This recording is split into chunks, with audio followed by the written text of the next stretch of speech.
Private-public partnerships in the U.S. are being considered more frequently because really the government is limited in the amount of funds it has to provide to these type of solutions, mainly infrastructure solutions. The infrastructure that we have today is crumbling. It's not up to par. We were once known to be an infrastructure rich country, and now it's really deteriorated significantly. So the government is going to have to look for other sources of income in order to fund these type of projects, and clearly the private sector is where it's at. And other countries have done it for some time now. If we look at Canada, it's been a delivery method that's been in place for some time. Yep. Yeah, it's been operating for at least the last 10 years successfully in Canada. The P3 model in Canada has been a very good experience. The Canadian model, the Canadian marketplace has taken on the P3 and expanded upon it on the PFI model out of the UK.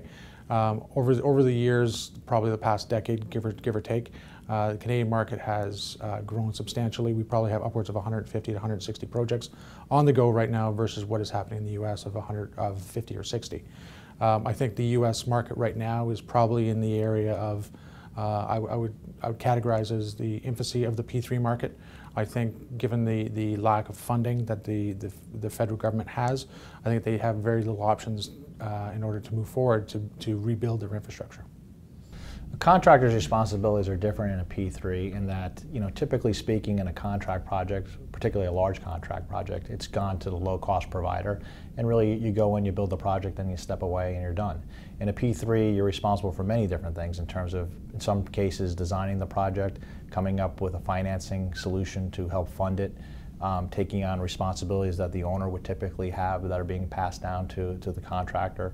So really you're providing a solution that's long-term, and it really goes beyond just constructing a sticks and bricks type of solution for an owner.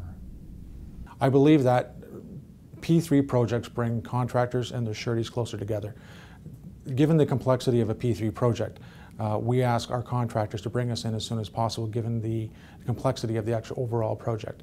At that point in time, we try to work with our contractors in order to mitigate the risks within the project and hopefully find solutions that allow them to put up a security that financiers will find more beneficial, and as such will provide lower financing costs of the overall project. And that's the challenge we're going to have in the U.S. I mean, it's worked very well, like Andrew has spoken about, in terms of how contractors and the surety work together. Whereas here, we're going to have to kind of adopt that model and take on risks that are unusual in the U.S. surety market in terms of, not only bonding the project, but looking at the operations and maintenance phases of the project long term. So that's kind of going to be something that our industry has to embrace open arm, because I think it is going to be the future of project delivery, at least to some degree, in the U.S.